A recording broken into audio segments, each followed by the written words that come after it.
So welcome back to Sorare Wakey Academy, and you can see we started off on my homepage today, and you'll see on there my details for my Discord and my details for Twitter. Get in touch with me on there. I'll speak to anyone that messages me. I'll always answer back. And you can follow my gallery here, like these other 278 I have, and see who I've got in my gallery and what I'm doing and what I'm deciding to go for in the future. But as I said, today we are looking at one club, and it's St Pauli, Bundesliga 2. Let's get straight over there and have a look at their Wikipedia page. And this is St Pauli. Really like this club. Got a good culture behind them as well. So this is St Pauli 1910 is what they're called. Now they were actually formed in 1907 as like a sports club as such, and then they broke out in 1910 to become just the football club, separate from everything else. It used to be massive. They used to play baseball, bowling, boxing, chess, cycling. It was all part of this St Pauli group, but then they broke away to become this football team. So 1910 is where they started their actual history. So their nicknames then are Neighbourhood Kickers and League Buccaneers, and you'll see they're founded 1910, 112 years ago. They play at the ground, the what's this called, the Millentor Stadion, 29,000. So it's quite a big stadium, to be honest. 29,000 is quite a lot. As I said, they haven't been in the Bundesliga that much. You'll also see, as you look down this page, and you can pause it if you need to, or look it up yourself. But you'll see that St Pauli is in Hamburg, or near enough in Hamburg, right next door to it. And they have a derby with them called the Hamburger Stadt Derby. And they also have a rivalry with Hansa Rostock as well. And also the supporters of St Pauli, they're known as a cult club, and they're into their left-wing politics. Now you'll also see in here then, because of this cult, they've got the clubs at the centre of the red light district, and they're into their left-wing politics, social activism. And the supporters adopt this flag here, the St Pauli skull and crossbones then, and they sort of use that in their grounds all the time. But it's like a party atmosphere going on. And you can see here that St Pauli enjoys like a certain fame for left-wing character of its supporters. Most of the team's fans regard themselves as anti-racist, anti-fascist, anti-homophobic and anti-sexist. And this has on occasion brought them into conflict with neo-Nazis and hooligans at away games then, because they have this big party atmosphere where everyone's involved, everyone's welcome, as long as you're left-wing. And they all love it, they all love their club. And also looking at the club culture, St Pauli opens all of its home games with the tune Hell's Bells from AC/DC, and after every home goal, sung to by Blur. So a bit of a mixture there between Blur and AC/DC. And you'll see the stadium here then, so the Millentor Stadion, I think that's how they're going to say it then. You'll see that began in 1961. They later 1963 building it, and then they had 32,000 supporters were fitting in there, but it was reduced for safety reasons later on. To have a quick read of that then, and we'll go and have a look at the actual stadium. So here we are then looking at Google Earth, and you can see where Germany is, and we're looking where Hamburg is because it's near enough in Hamburg. We'll zoom in. That's just to give you a brief idea of where it is. But right in Hamburg, it's near enough in the centre, isn't it? Just to the left here, you see this big ground here. This is St Pauli. You see a massive amount of open space here, and I don't know what that was, whether it's been knocked down and built into something. St Pauli fans give me a little shout and let me know. But nice little ground, isn't it? And you see they've got a little training ground here. Now I remember looking at this on Google Earth and getting a zoom in, and there was like a circus, or sorry, not a circus, a fairground all the way around it. It's like a real big open day of things. Nice little stadium. I think I can actually zoom in on this as well. We've just zoomed into the side of the ground here, and you can see there's a stadium there, and we've got the pitch. Everyone can look into the pitch and see the training and stuff, but real carnival sort of atmosphere. You see, like it's like a market stall going on, and it's all the way around the ground as well. So lots doing here before the match starts. Everyone feels involved, don't they? That's how it seems to be. But it does look very industrial here, and I'm guessing it could be a car park, this, and if they've got that amount of fans coming in, because it's only a small ground there and it's built up around it, so I'm guessing this is the car park for everyone to come to the match. But that is where it is then. In Hamburg, near enough. I'll have a quick look down there, honours list then, and again it's only second Bundesliga 2, and regional champions as well. never really done anything massive. They have won the cup, the Hamburg Pokal Cup. It's not a massive one. And we'll have a look at the kit then, because the kit's unusual, isn't it? It's brown and white. Now you can see here it has changed a little bit, but not much, has it? It hasn't changed an awful lot at all. And then we'll see the recent seasons here. They haven't really done anything. So 1999 Bundesliga, sorry, second Bundesliga, 13th. They did get promoted in 2000 to 2001, and went straight down.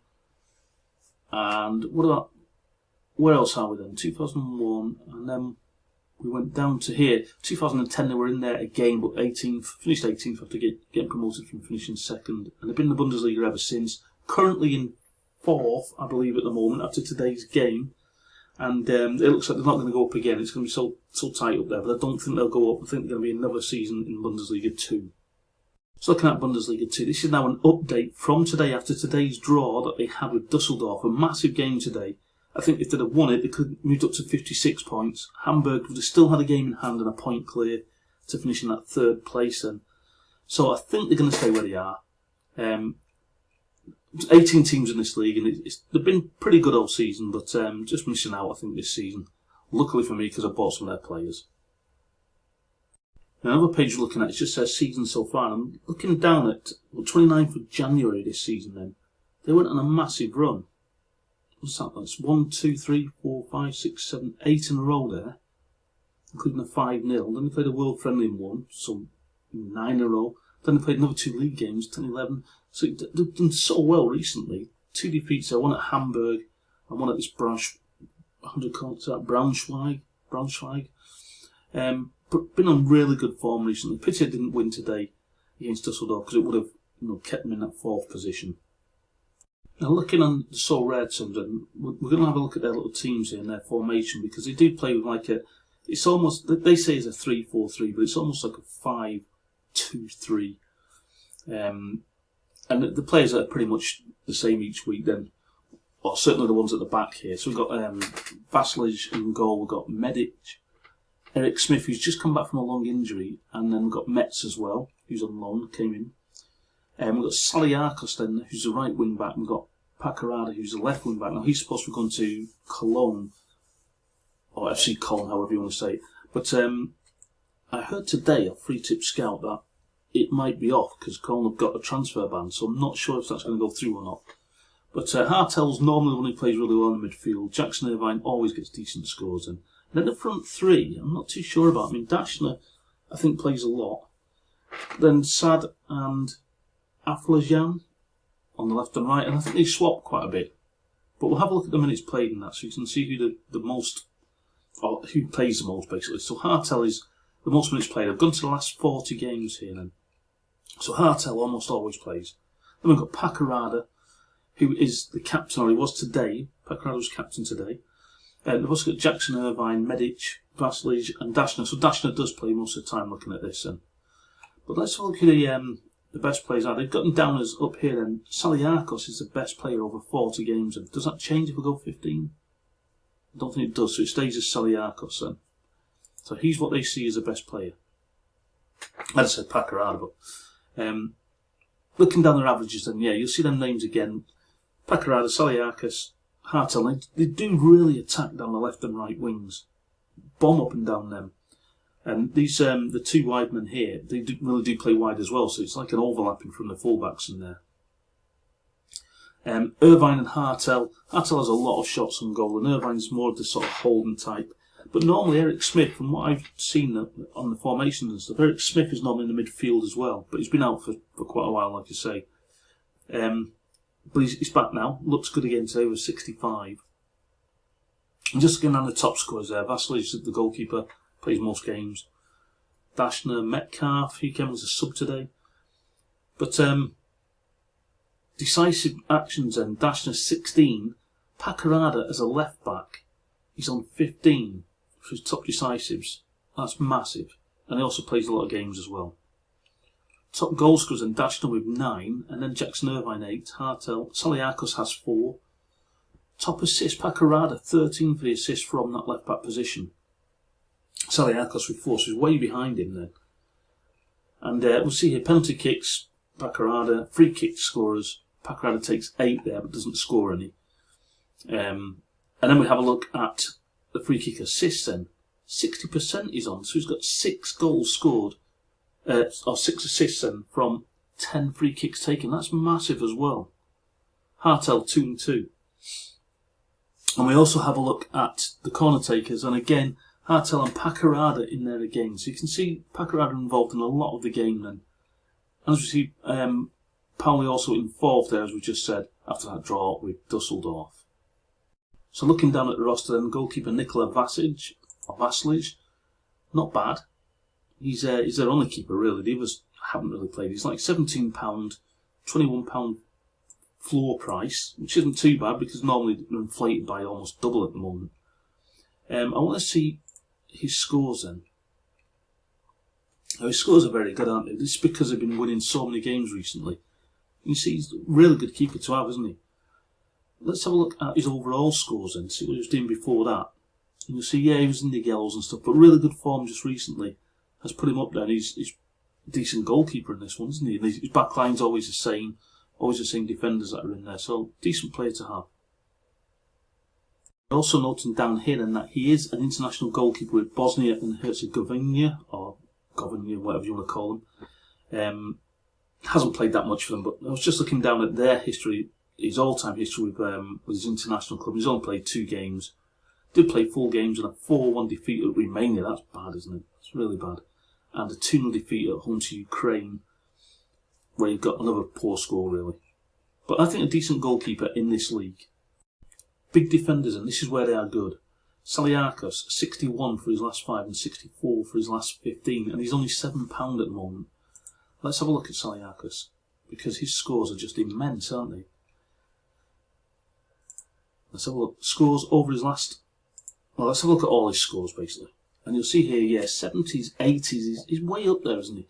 I don't know if he's played international for anyone. He has, Greece, so Saliakos... No, he hasn't played yet. He's been a sub for all them games, but hasn't actually managed to get into that side yet. I don't think it's going to be too far away before he's in that team. £11 for his floor price at the moment. Decent player. Paccarada, who I see as like the star of this team. First name on the team sheet as far as I'm concerned. Last 40 of 59, and the last 5 was 69. And again, the last 15, 61. They've been playing so well, but he's only £10 as well for Paccarada. As I say, he might be on his way, but we'll have to wait and see if that does actually come off. Looking at his scores, we'll have a look at his all-time scores. A lot of greens on here. You'll see all these hundreds coming up. Look, really brilliant, isn't he? He takes, like I say, a lot of free kicks, a lot of corners, a lot of assists coming from him. As you can see there, look at all these assists coming in. Good scores all the way down. Now, does he play internationally yet? Let's have a look. Kosovo. So he does play for Kosovo, and he has played a couple of games for them. Is this all time? Yeah, it is all time. So a couple of games, and just recently, so he's broken into that side now. As a left back for them, played a full match against Israel in a 1-1 draw, and a full match against Andorra. Sorry, and half a match against Andorra in a 1-1 draw also. So no clean sheet for that. But again, it gives you that utility when the international weekends come up. Medic, also quite a good, decent defender. I'm not going to go through every single player here, but I'm just looking at him. Karol Metz. He's been playing regularly at the moment. You see there his last 40 of 47. Zwagala gets in now and again. He's 27. I thought he was younger than that, but 27. Then we've got all the youngsters that are coming in then. Ritskas, Brifov, Vaikov, Fazlic. I mean, these are all starting to get a few games here and there, and they're coming on as substitutes and stuff. None of them got on today, by the way. And Lucas Zander, of course, another one. Been around for a while now. He's 27 years old. But that's the defenders then. Then we've got the standout midfielders. Let's have a look at Hartel. Marcel Hartel. He's on 70 for his last 5. This is how good this lad is. Plays in that midfield slightly higher than the other midfielder at the pairing. And I want to look at his scores as well. See how he's been doing. And remember, these have been inflated as well because they've been playing so well just recently. And he's hitting the 90s and the 80s quite a lot, quite regular, but can also have a bad game as well. 37's coming in there. Well, not so much a bad game, but didn't really do anything. When he gets to decisive, he's hitting good scores, 80s and nearly 90s there. And yeah, I think he's again one of the first names on the sheet. It seems to be. He's just about everywhere. And at a price at the moment of £8.57, that's worth getting. And I haven't got one of them at the moment. I need to get hold of one of Hartel's pretty quick as well. Jackson Irvine always plays there. I noticed today he had the black nail polish on for some reason. But again, it's his club culture, where they're into anything they want. And he flies around with his hair in a ponytail and his black nail polish on. So, good for him. Does really well on the pitch. 45 for his last 5. 56 for his last 15, so slightly high for the capped version then. But looking at his scores again, we'll try and go back to all his scores to see how he's been doing, because I quite like him. And again, he's on like 90s, 70s. But he's sort of averaging along this line here, isn't he? He's around the sort of 50 mark by the looks of it. Big centre midfield, plays every single game then. Hasn't even played as a striker down there. And he's also got, looking at this, he's also an international. So he plays for Australia. I didn't know this. Hibernian in the past. Well, that's where I remember the name from, Jackson Irvine, from Hibs. But plays international. Not been great at the moment then, but he has had one good game up there and a couple down here that were really decent scores then. But has been playing then, 90 minutes. So Australia, Jackson Irvine, another good player. Eric Smith is the one I really like. He played at centre-back today, but sometimes plays defensive midfield. And at the moment you can get him for £1.89. He's just come back from an injury. You'll probably see on his scores down here that he's been injured for a while. Yeah, a lot of DNPs then, sort of in and out, and massive time out of the game here then. But he was back today at centre-back, 65 from his last score. And again, he's capable of hitting the 80s and the 70s. This is when they were having that good form. He was getting some decent scores. That's where I noticed him. A goal and a last-ditch tackle and stuff. Has played midfield, but slots in at the back as well. But another good player. Now, is he international as well? I'm not sure. No, he's not international yet. But what I'm saying, yeah, he's 26 now. He's probably not going to get there, is he? He's a Swedish player. Possibly. We'll have to see how he goes in. But that's Eric Smith. So you see a few of the others down here. We've got Lucas Dashner then. He's down as a midfielder.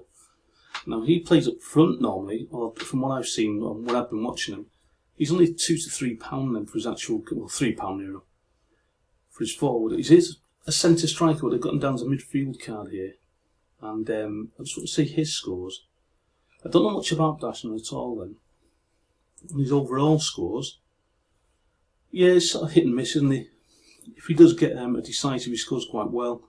Without a decisive, he's getting poor scoring, to be honest. Did quite well today. He was a bit of a handful, but not like an out-and-out striker. It was to mention there, and Connor Metcalf, who's only 23, a young lad coming through. Does get a bit of game time, but not a lot. And then we've got all these young lads here as well, then, likes of, Nicholas Jessen. And they haven't got a lot of backup, to be honest. I'm just hoping some of these young players actually break through for when some of the other guys actually leave this side. But looking at the forwards then, we've got Afolayan, we've got Elias Sad, who someone told me to really look at. Now, he's not played a lot of games then, but he started, I believe he played in England for a while. He's only, well, he's £7, so maybe he's better than I'm thinking he is, but he hasn't played a lot of games, to be honest. And, yeah, it's four games for them. Has done well with a couple of goals, but also got a few yellow cards there then for the games that he's played in. And it's only got down to St Pauli in this game, but I'm sure he was at a different team. I'm sure he was in England for some reason. Maybe I'm wrong. We've also got Johannes Eggestein, who comes on a sub quite a lot. Doesn't look a great player, to be honest. And David Otto, again, another substitute that comes on from time to time. I don't think there's too many good players up front, so I think if you're going for a stack with St Pauli, you're probably best sort of like going for their defence in the midfield. Irvine and Hartel maybe, or Smith. And then if Dashny doesn't play as a striker card, so they haven't really got any forwards. Sad's probably the best out of all of them. But I'd be going for someone else playing up front then, and maybe put the defensive stacking alongside them. Looking down the formation today, then this is how it normally is. Now, you can have a look at the one. They do change it slightly, where instead of having like two wingers, they've got like two attacking midfielders instead. But it's always these two here seem to be a wing back on each side and then three at the back. That's how it seems to go. And it doesn't change that much. maybe the personnel change around in the middle, but they're all the same type of players there. That was a massive change for some reason against Hamburg, wasn't it? Aramu in the middle. But yeah, it's pretty much the same then. Irvine and Hartel in that middle there. They've been playing Medic and Metz at the back. And this is where Guala comes in until Eric Smith is now back. Other than that, pretty much set in stone how they play. So we'll just have a quick look at my squads here then. And you'll see if we go down, I think I did it, didn't I? Second division, St Pauli here. So I'll put them into one squad then. So these are all my players that I've got here. And this is more for next season, so like I said, some of these players might move on. I can't see Saliaka staying there for a long time. I think he will move, but that's just me thinking that. Eric Smith, we've got Irvine, Dashner, Medic. No, I could do a forward, like I say, but I might have to get that from a different team. There's still a few more players I would like to get. I have got to add one into that actually, because we've just got Packard. Is there anyone else I've missed? And that's it. So Packard's added to that list as well then. So I've got a pretty decent side there, and that should get me a minimum of 2% on each one of these cards that I play in the league, because they're all the same type of card, they're all from the same season. But some of them will be like first time, first buyer, so I might get an extra percentage for the odd one card or so. But if I go off 2% as an added XP bonus when I play these cards, that should be it. So that's my team for St Pauli, and I hope you sort of got a bit of benefit from that. I quite like doing this when I was playing on Football Manager, so doing it now on this, it's a little bit different, but I like to see the map and where the game is, and how they play and where you go to the stadium, how you get in there, a bit of history about the club. So I hope you enjoyed that. If you did, hit that like button, hit the subscribe as well, and we'll have a few more of these, and we'll see sort of how it goes and what the response is and how many people sort of watch this, and see if we can do any more on other clubs and see if you like it. Other than that, we'll go back to our scouting ones as well, where we're doing the whole regions at a time, or just whole leagues at one time. But that was St Pauli. As I say, hope you enjoyed it. Come back next time for a little bit more on this. See you later.